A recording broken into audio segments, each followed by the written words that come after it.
Era la historia de la inconcebible negligencia de una madre, la milagrosa resistencia de un niño y el heroísmo inesperado de un perro leal.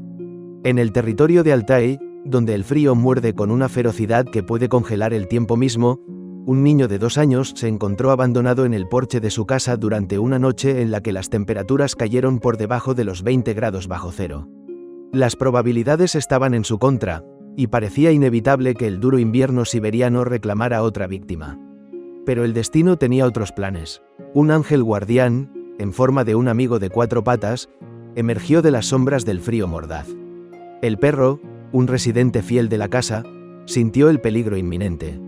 Entendiendo instintivamente el peligro que enfrentaba el niño, el perro se envolvió a su alrededor, protegiéndolo con su cálido pelaje.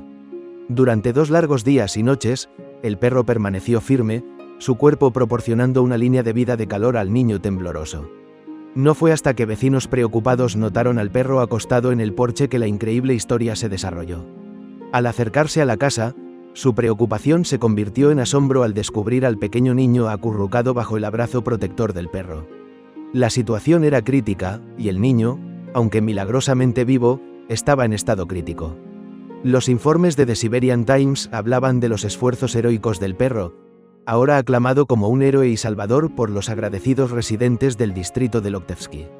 El niño fue trasladado de urgencia al hospital, donde, contra todo pronóstico, comenzó el lento camino hacia la recuperación.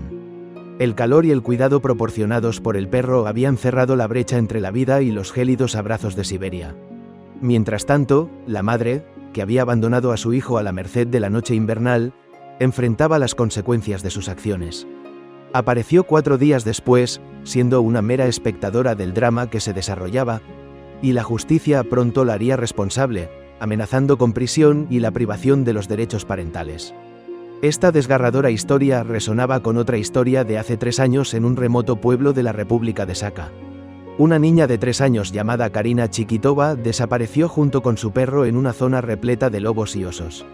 El perro, sintiendo su deber, corrió a un pueblo vecino en busca de ayuda. Habían pasado 9 días cuando el perro, guiado por un vínculo no verbal con su joven protegida, llevó a los rescatistas hasta la niña. Milagrosamente, Karina fue encontrada viva, sobreviviendo con vallas y la protección de su vigilante compañero canino. El perro se había convertido en su guardián fiel, asegurando que navegara los peligros de la naturaleza ilesa. Estimados espectadores, no olviden suscribirse al canal.